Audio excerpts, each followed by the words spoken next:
Okay, so basically today the idea will be to prove Gauss lemma and look at some applications of the Gauss lemma. Okay, so first let us define what you mean by content of a polynomial in Z. Okay, so from now on, at least for some section, we are going to be only looking at polynomials over Z, and of course there is some relation between polynomials over Z and Q, which we will get to. It's not very difficult to see. Okay, so let us say, so the content of a polynomial is more or less what is the most constant that you can pull out of the polynomial, okay, which is essentially the GCD of all the coefficients. Okay, the GCD of all the coefficients is called as the content of the polynomial. Okay, so the content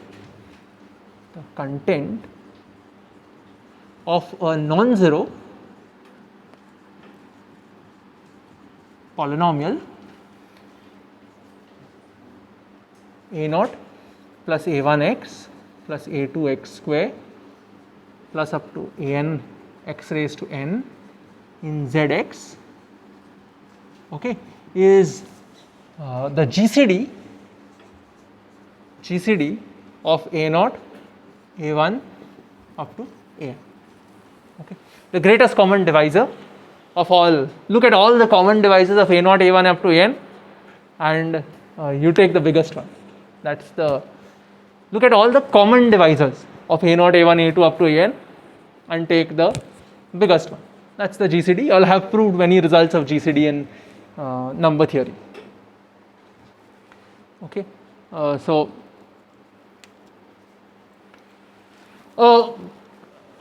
a polynomial is said to be a primitive polynomial.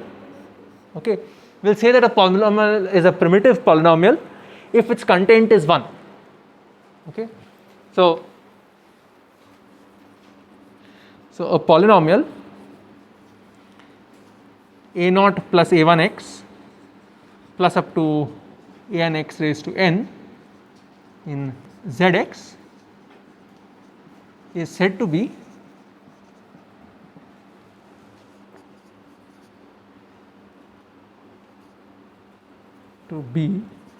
a primitive polynomial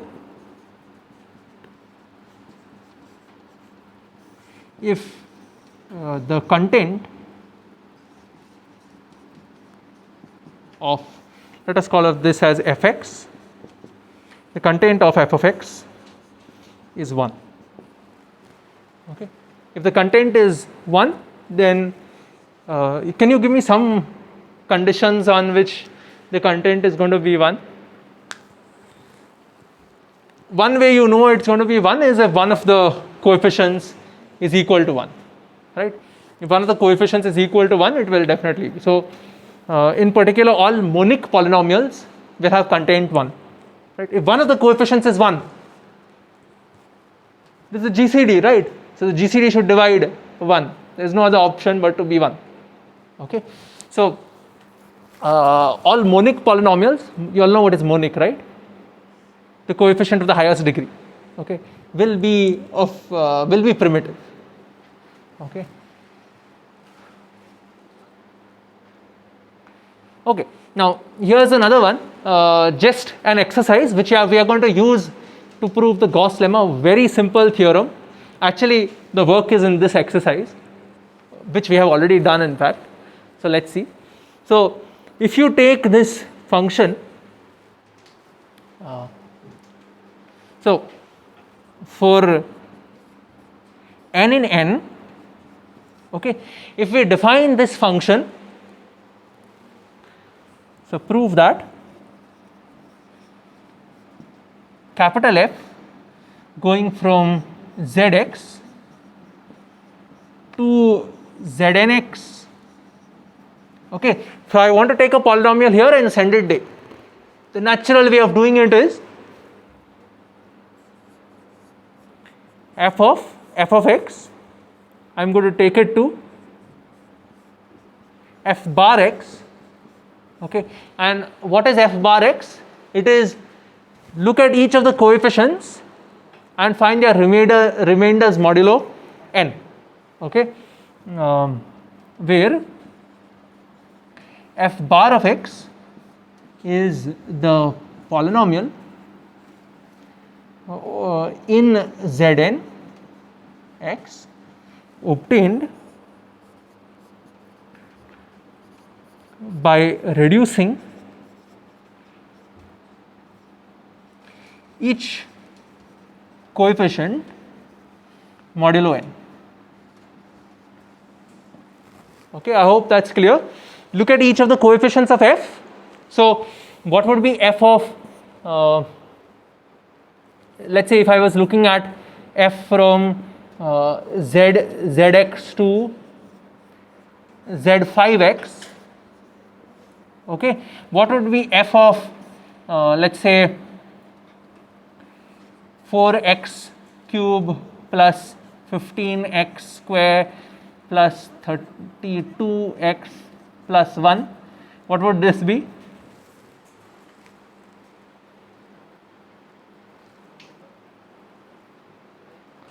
This would be 4x cube, that's the remainder when you dividing 4 by 5, right, that's the remainder is 4, plus 0 x square plus 2x plus 1. So that's the one. Okay, so what I want to show is a ring homomorphism. In fact, we have already done this. Okay, how have we done this? We have proved one interesting result at the start. That is, we showed that if you have a homomorphism from R to S, right? If you have a homomorphism from R to S, say phi. If you have a ring homomorphism from R to S, then we showed that there is a way of extending this in a natural manner to Rx and Sx. Okay, in fact we call this as capital phi, right? And what was the natural way of doing it? This was also a homomorphism. We proved that. What is the natural way of doing it? Take phi of, capital phi of summation an x raised to n to summation phi of an x raised to n. That was the natural way of doing it. We showed that this is a homomorphism. Okay, so here you need to ask the basic question: is there a homomorphism on from z to zn that takes the coefficients to where you want it to go? That's definitely there, right? We know that from z to zn, taking any k to the remainder of k when divided by n is a homomorphism, right? Take it to its remainder. We have done this many times. So that's a homomorphism. Hence, this would be a homomorphism. Okay, I hope that's clear. Okay, so I'm just using this result here. This would work. Okay, in fact, it is a homomorphism, and this is a homomorphism such that the restriction of the map to S or the restriction of the map to the constant polynomials would actually be this. That's the beauty of this homomorphism. Okay, so this is a homomorphism. The work is already done. We have proved that this is a homomorphism. Okay, and this is all that you require to prove the Gauss lemma. And what the Gauss lemma states is that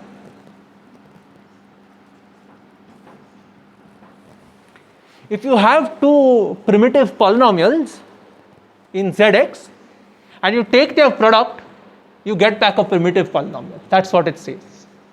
Okay, if you have two primitive polynomials in Zx, take their product, okay, you will get back a primitive polynomial. Okay, very interesting fact. So the Gauss lemma states that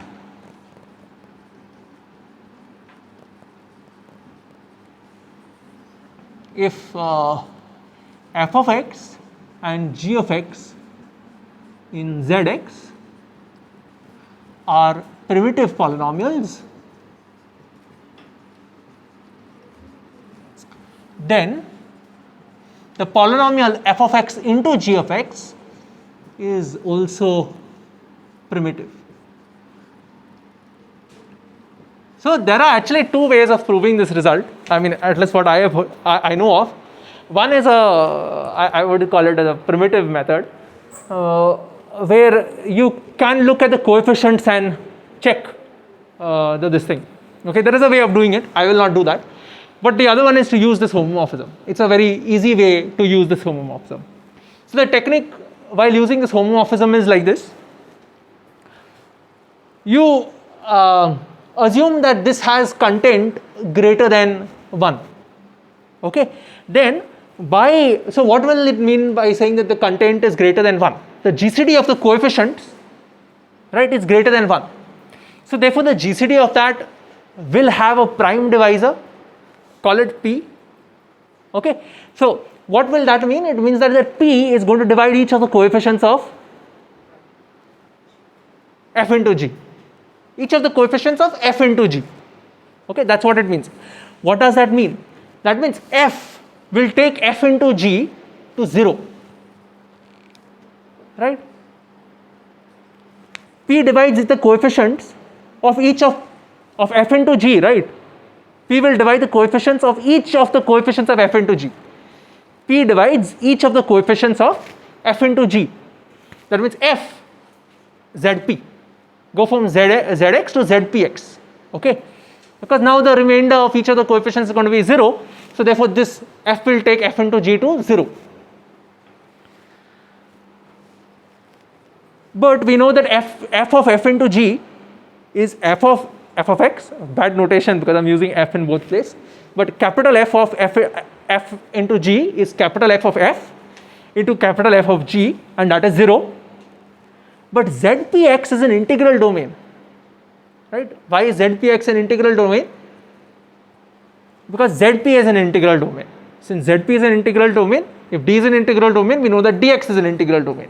So since Zp is an integral domain, Zpx is an integral domain. In fact, Zp is a field, right?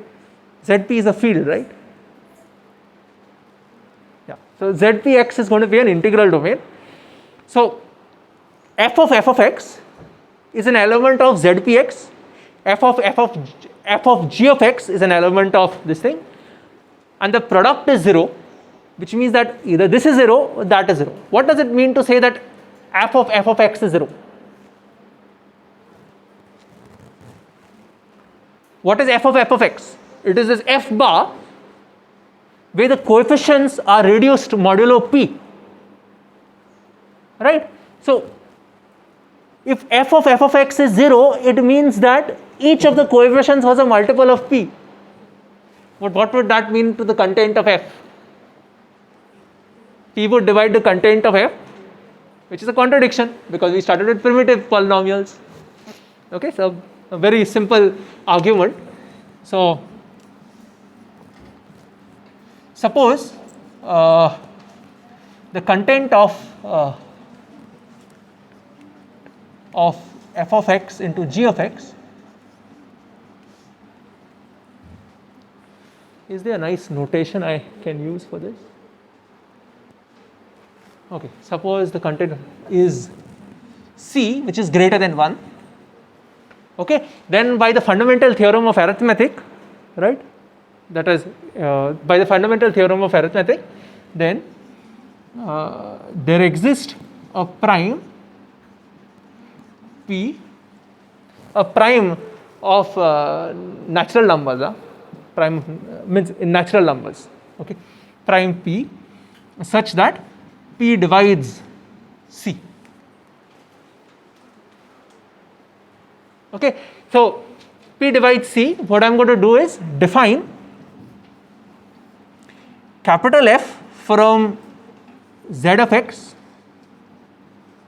to z px. Okay, as in the exercise as in the previous exercise. Okay, like this you are going to define f. So therefore, what will happen to f of x into g of x? Here, think of what happens. This content is going to be a divisor of every coefficient of f of x into g of x, right? What is the content? It is the GCD of the coefficients. So it's going to divide every coefficient. So if p divides a, what is the remainder of a when divided by p? 0. So for each of them you're going to get 0, like how we have done here, right? But now all the remainders are going to be 0, right? For each of the coefficients of f of x into g of x, the remainders are going to be 0. Okay, so this will have to be the 0 polynomial. Okay, but we know that f is a ring homomorphism, so therefore this will give us f of x into f of g of x is 0. And that tells us that either, why is this true? Because ZPX is an integral domain. So this tells us that either f of x is 0 or f of g of x is 0, as ZPX is an integral domain. Okay, so suppose we'll say that this is 0. Okay, if f of x is 0, what does it mean? What is f of x? It gives you the polynomial in ZPX by reducing each of the coefficients modulo p. That means each coefficient of f should be a multiple of p. When I reduce each of the coefficients modulo p, I get the 0 polynomial, right? That tells us that the remainder of each of the coefficients when divided by p is 0, or in other words, each of the coefficients is a multiple of p. Okay, so therefore this means that then each coefficient of f of x is a multiple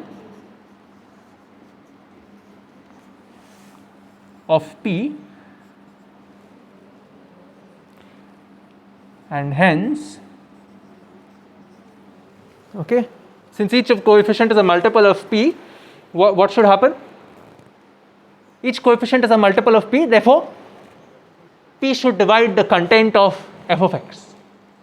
Okay, because p is a common divisor of the coefficients of f. P is a common divisor of the coefficients of f, therefore at least the content is greater than 1.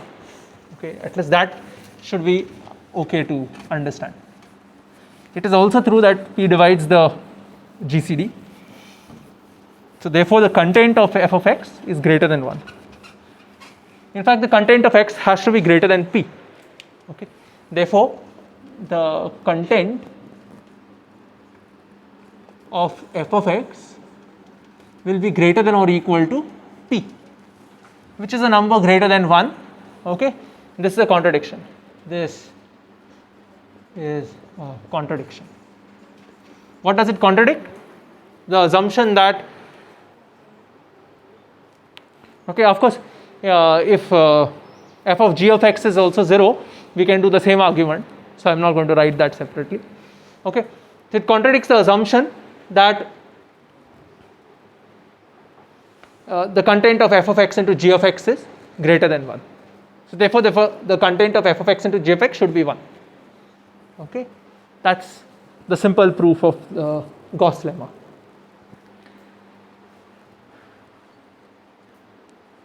So another nice question to ask would be, if I take a polynomial with content a and take a polynomial with content b, what should be the content of the product? If I take a polynomial f of content a, okay, and take a polynomial g of content b, what should be the content of the product of the polynomials? Yeah? Yeah, but how do you prove it?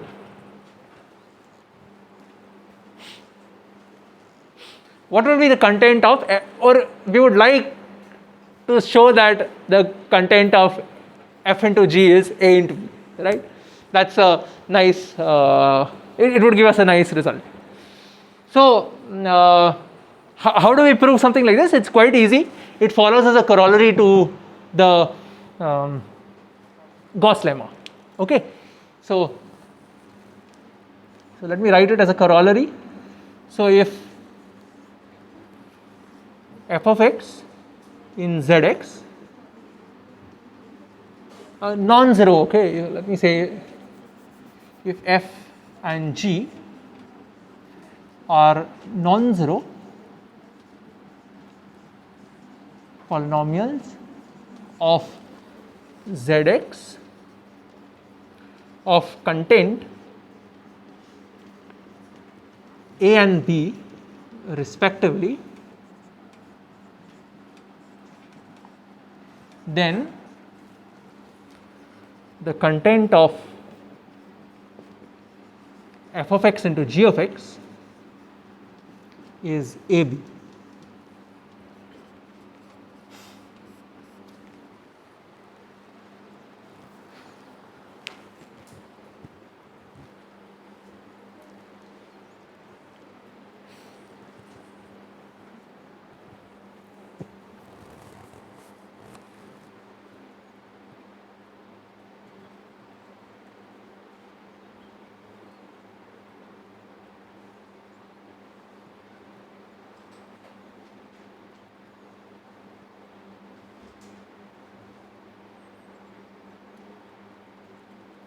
Let me write here G and H just to stick to the notes, nothing,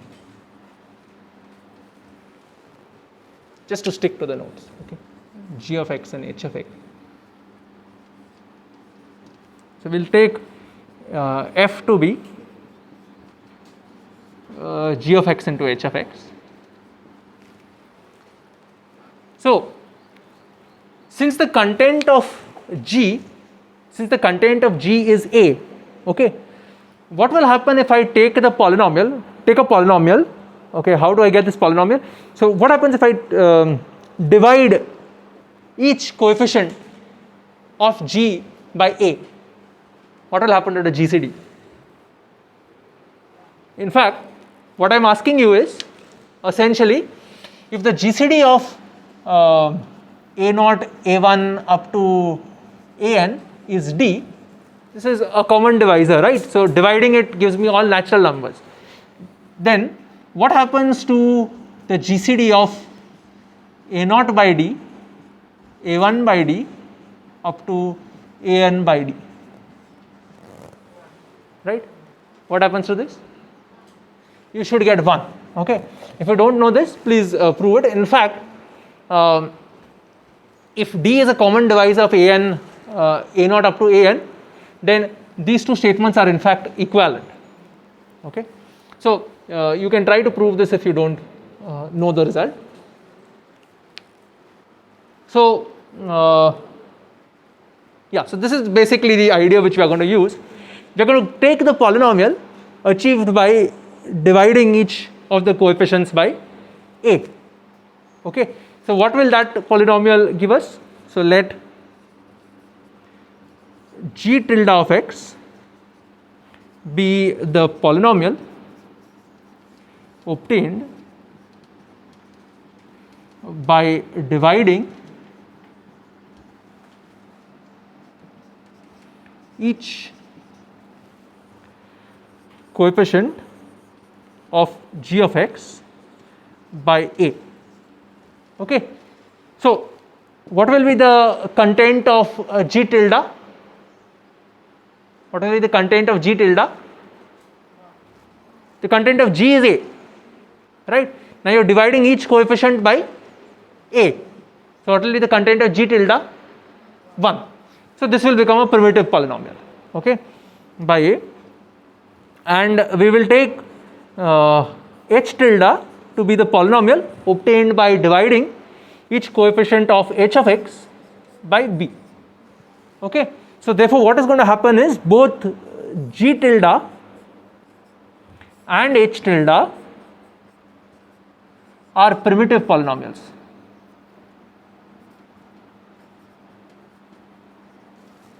Okay, g tilde and h tilde will both be primitive polynomials, because how is this obtained? By dividing each of the coefficients by a. This is obtained by dividing each of the coefficients by b. So this thing would just be the GCD of these coefficients, which will be 1. Okay, so by the Gauss lemma, we know that the product of these two will be also primitive, right? So by Gauss lemma, we know that the product of g tilde into h tilde is 1. Sorry, what I said?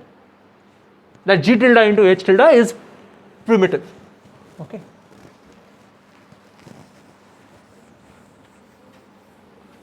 So by Gauss lemma,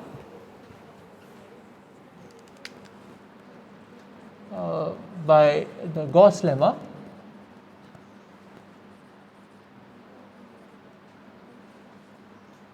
g tilde into h tilde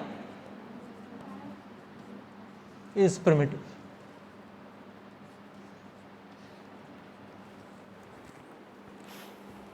Okay.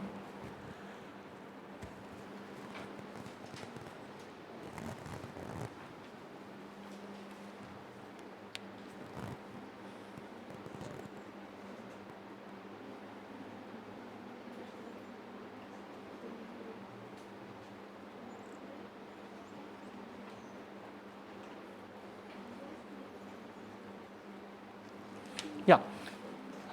So therefore, see what happens to f of x? F of x will exactly be because we know that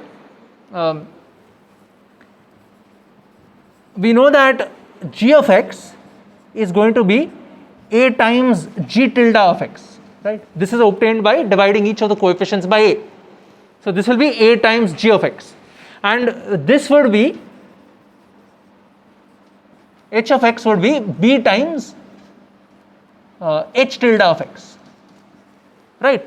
So f of x would be nothing but a times g tilde of x into b times h tilde of x.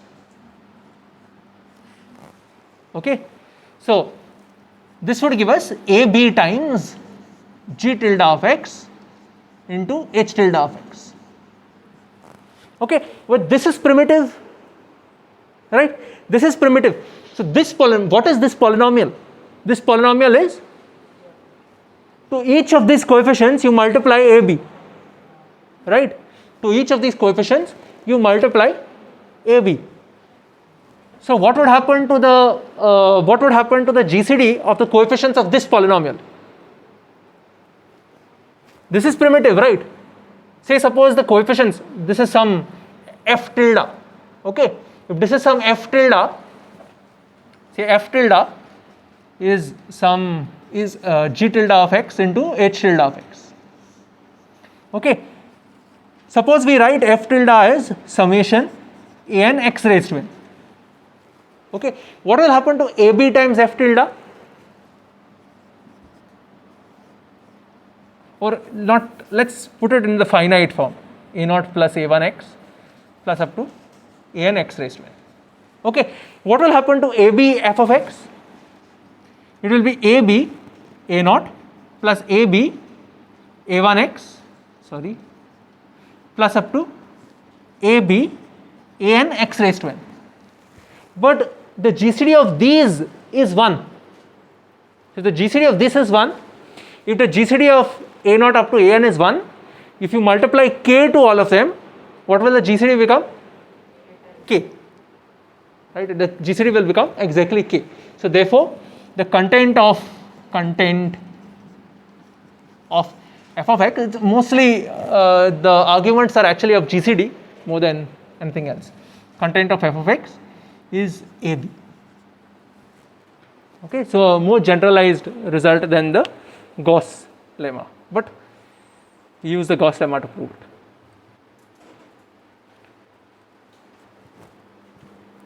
Okay, now let's try to relate reducibility and irreducibility in Z and Q. Okay, let's try to relate reducibility and irreducibility and Z and Q.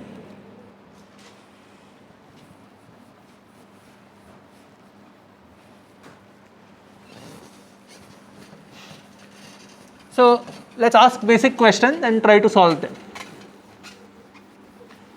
What happens if a polynomial is reducible in Q? Does it, say you have a polynomial over Z, okay, with coefficients in Z. If it's reducible in Q, that means you can find polynomials in Q, non-unit polynomials in Q, such that f of x can be written as g of x into h of x. Does it mean that it's reducible in Z? So it is not certain, right? It is not certain for sure, because those polynomials which you get have coefficients from Q, not from Z. If you have a polynomial f in Z, okay, my question is, suppose I know that it's reducible in Q, that means I can break it down in Q. Is it necessary that I can also break it down in Z? Okay, so you say no, but actually this is a true result. Okay, it is a fact. It is not that easy to, you might not see it, but so there is a simple trick to proving this. Okay. Okay, let's say first, suppose we take the case when f is a primitive polynomial. We'll look at the other case separately. Suppose f is a primitive polynomial which is reducible, primitive, f is a polynomial in Z. Okay, just think f has only coefficients of Z. The coefficients of f are only from Z. Okay, and say it's primitive. Okay, suppose it's reducible in Q. Okay, that means I can write it as some h of x into g of x, or g of x into h of x. Now the problem with saying that it is, because these are going to be of degree greater than or equal to 1. We discussed this last time, right? Because they are non-unit polynomials in Q. So if g and h were polynomials over Z, we were done. But we don't know that, right? So what we can do is look at the denominators of the coefficients in G, right? Take the LCM, least common multiple of the denominators, and multiply throughout. What will happen? Yeah, now the polynomial which you get by multiplying the, so multiply it. So say suppose the least common multiple of this is a, you multiply it on both sides. So a times f of x equals a times g of x, but a times g of x is going to be a polynomial over Z. Right? A times g of x is not a polynomial over Z, but a times g of x is going to be a polynomial over Z. Right? Similarly, you can do the same thing with h. Right? Look at the denominators. Suppose the denominators, let me look at the same denominators which I am going to use in the proof. Yeah. So you look at the denominators of G. Okay, take the LCM of that. Say suppose the LCM is B, multiply throughout. So you have AB f of x, right, equals A times g of x, okay, A times g of x into A times B times h of x. Is that okay? So AB f of x equals A times g of x into B times h of x. Okay. Now, what is the content of AB times f of x? F is a primitive polynomial. What is the content of AB times f of x? Yeah, AB, right? The content of AB times f of x is AB. Now, A times f of x, right, A times f of x is a polynomial over Z, right? Say suppose it has content C1. That means I can pull out that C1 from A times g of x, right? I can pull that out and get C times some polynomial, C1 times some polynomial. Similarly, I can look at the content of G, right? I can pull that out and get some C2 I can pull out. But what is the content of A times G of x into B times H of x? It is the product of the content. So it will be C1 into C2. But we know that this has content AB, because AB times f of x has content AB.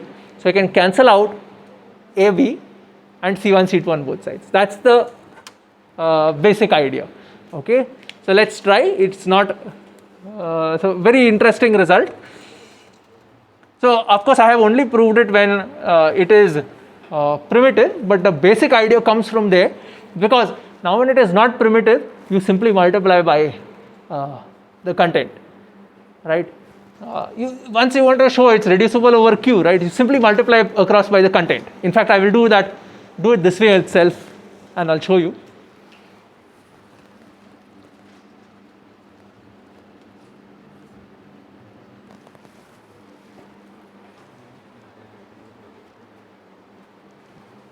So let f of x belong to zx.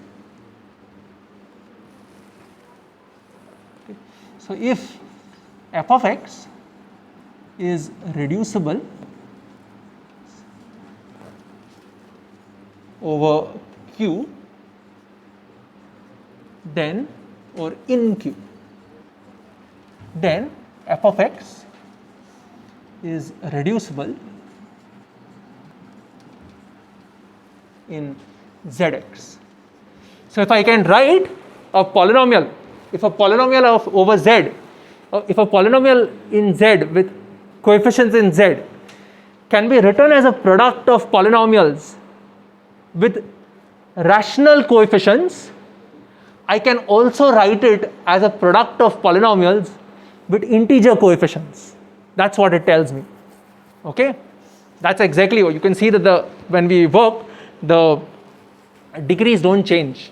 The degrees stay as the original degrees. So that's important to notice. So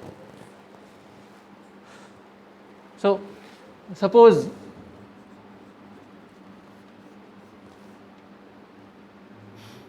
since fx is reducible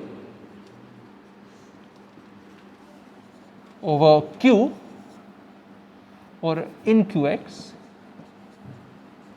there exist some polynomials of degree greater than or equal to 1, because the units of Q are non-zero constant polynomials, right? The units of Qx are non-zero constant polynomials. So there exist g of x and h of x in Qx with degrees. See, why is it important to see the degrees of these? It is because eventually when we get to the polynomials in Z, they have to be non-units. Okay, 1 second. Yeah, I think that would take care of itself. Okay, and the degree of h of x greater than 1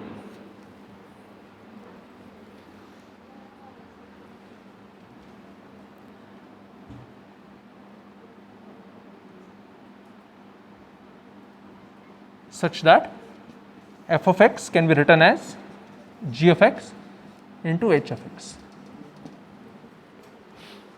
So let us think of these coefficients in their, as, see, these are rational coefficients, right? So we can write it in their reduced form. Write the rational, write them in their reduced form. That's the thing. Otherwise, the LCMs will unnecessarily blow up. If you don't write in the reduced form, the LCMs will unnecessarily blow up. Okay, it doesn't really matter in this. I don't think we require it, but just to have a fixed way of writing it, we can think of it that way. Okay, so let A be the LCM of the denominators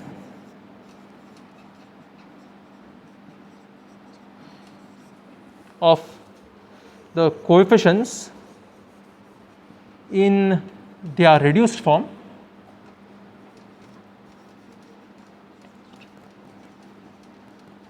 of g of x, okay, and we'll take B to be the LCM of the denominators of the coefficients in their reduced form of h of x. Okay, so A is the LCM of A is a multiple of all the denominators. It's a multiple, right? Least common multiple. So it's a multiple. So when I multiply A to all of them, I get a polynomial in Z. Is this clear? If you have a polynomial 1 by 2 x cube plus 2 by what can I take? Let's not go with. So we'll say 3 by 5, 2 by 7 plus 8 by 15. Okay, what are the LCM of 5, 7 and 15? 15 into 7, right? No. LCM. It would be 15 into 7. Okay, multiply 15 into 7 to this polynomial, what do you get? It is a polynomial in Z, right? 15 into 7, if you multiply, that 5 will cancel out with the 15. Here the 7 will cancel out with the 7, and the 15 cancels out with the 15, you will get 8 over there. So it's going to be a polynomial in Z. That's exactly what is taking place, right? So you should write down polynomials at the side when you are studying. Okay. Well, actually now also you can do it. Okay, so therefore what happens is your A times g of x is going to be, and B times h of x is going to be polynomials in Zx. Okay, we'll say let the content, we'll take the content of this to be C1 and the content of this to be C2. Let me just check for that 1 second.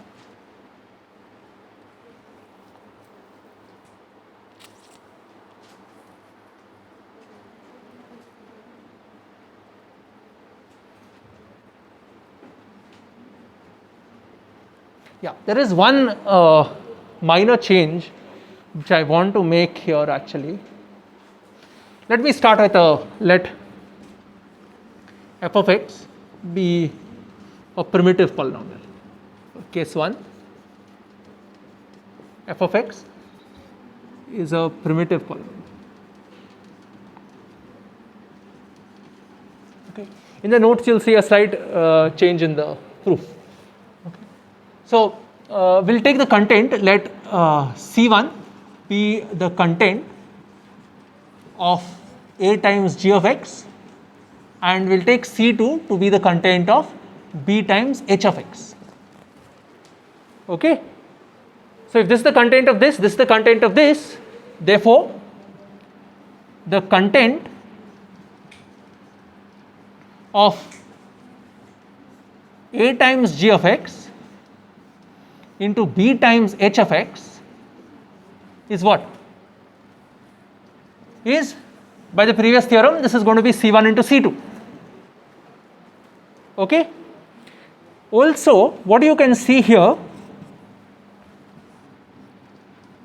okay, the other thing that you can see is that your AB times f of x is nothing but A times g of x, right? Because f of x is g of x into h of x.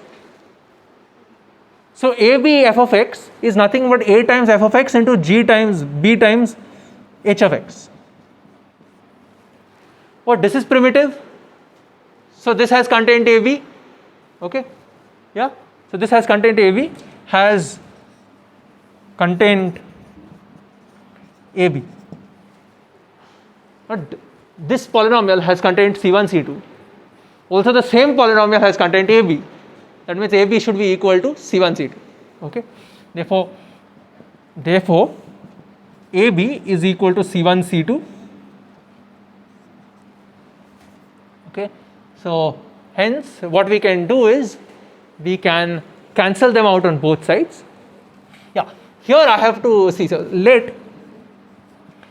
we'll take g tilde, like in last time, we'll take g tilde to be the polynomial attained by dividing each of the coefficients of a times g of x by c1. Okay, let g tilde be the polynomial obtained by dividing each of, is it required to write it? Yeah, of a times g of x by c1. Okay, so therefore what happens is a times g of x would be nothing but c1 times g tilde of x, right? I am dividing this polynomial in z, dividing each of the coefficients by its content. So this will be this times that, right? And this will be primitive. G tilde is going to be primitive, right? So so this is going to be primitive. This is going to be c1 times this, and we'll take h tilde the same way, to be obtained by dividing b times h of x by c2. So therefore you have b times h of x is nothing but c2 times h tilde of x.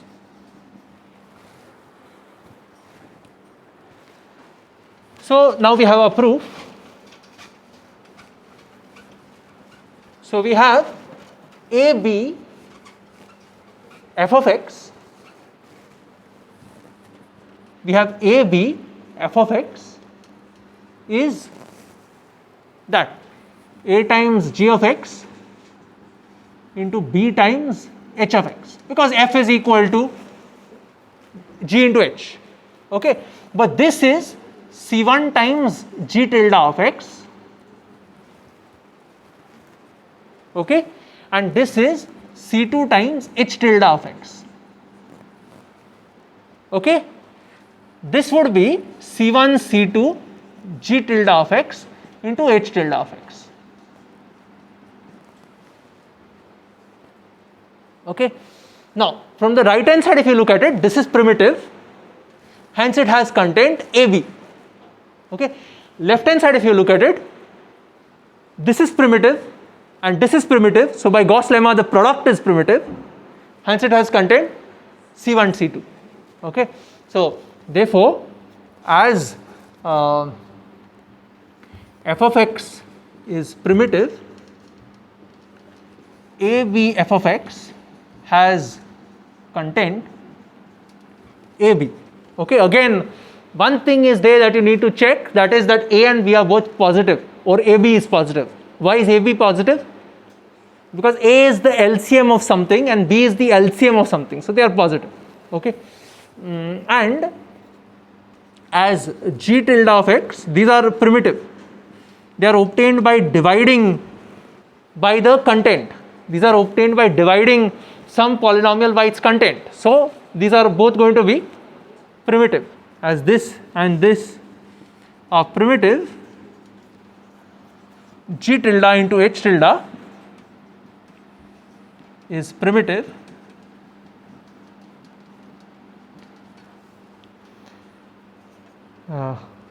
okay, which implies that, okay, this into this is primitive, which means that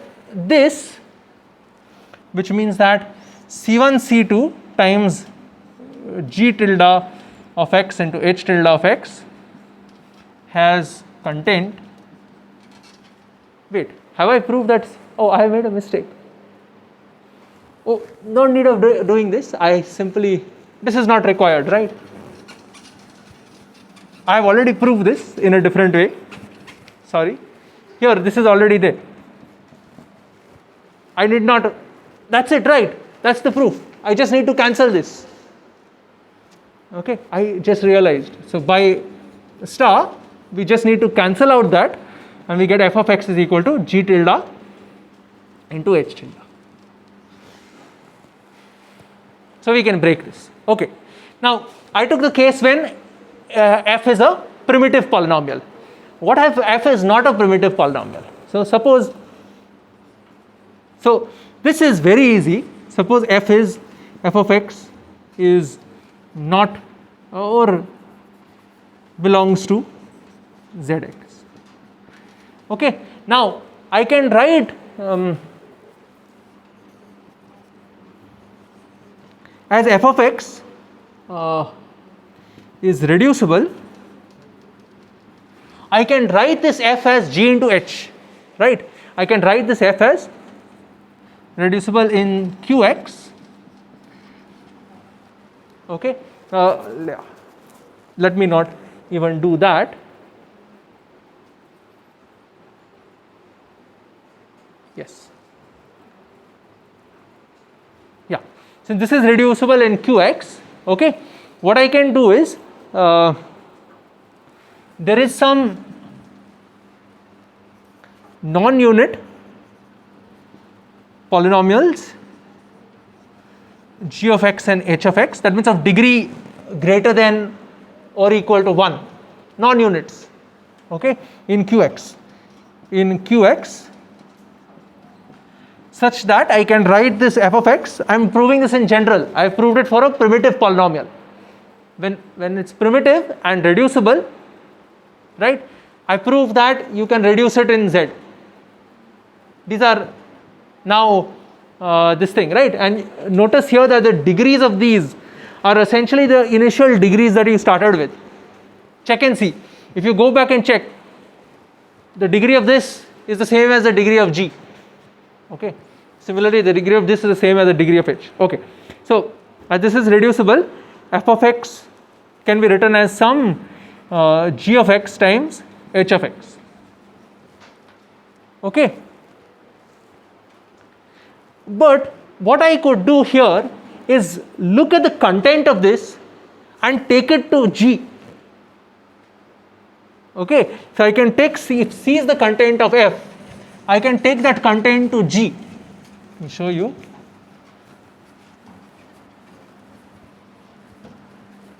So if c is the content,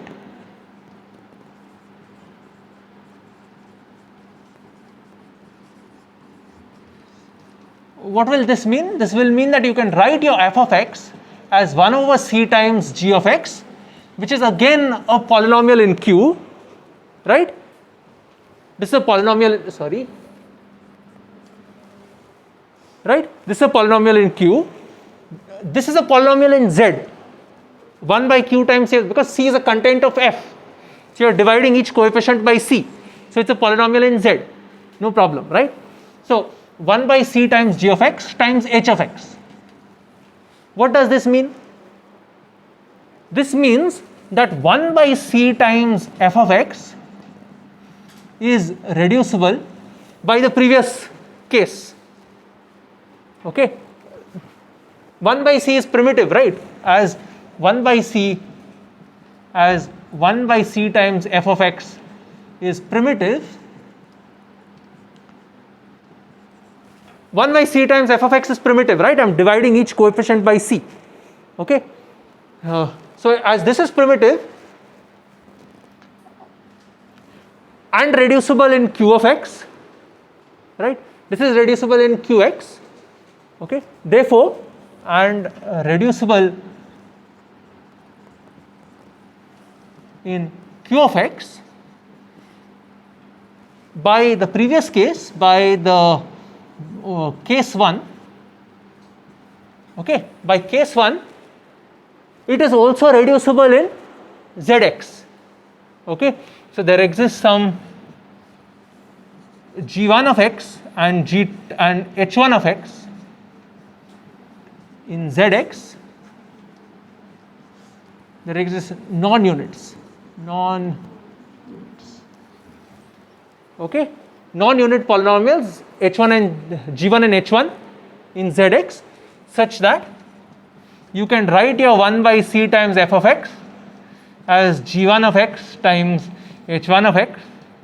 Now we have got this thing for z.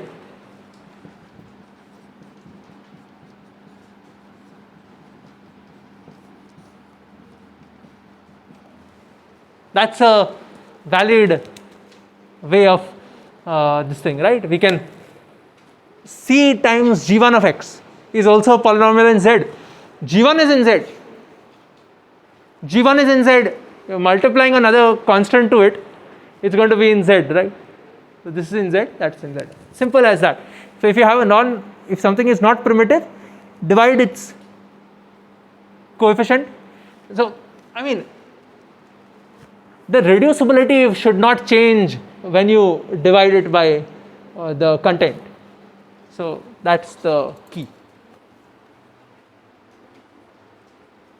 Okay, so this is a interesting result, that is, if you can reduce in q, then you can also reduce in z. Okay, what about if you can reduce in z? Can you always reduce in q?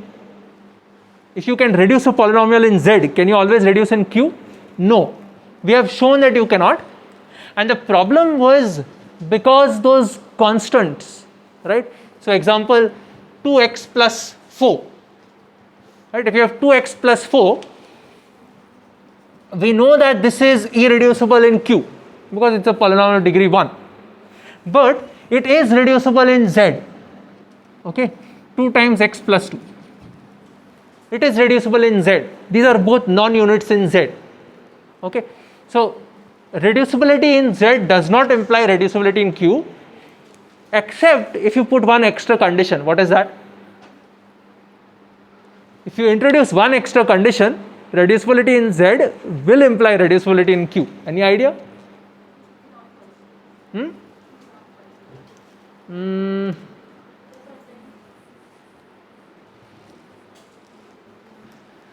If you say that it is primitive, the GCDs of this thing are 1, then these kind of things cannot be done. You can't pull out the constants. If you say that the polynomial is primitive, then reducibility in z will imply reducibility in q. That's easy to see. Why?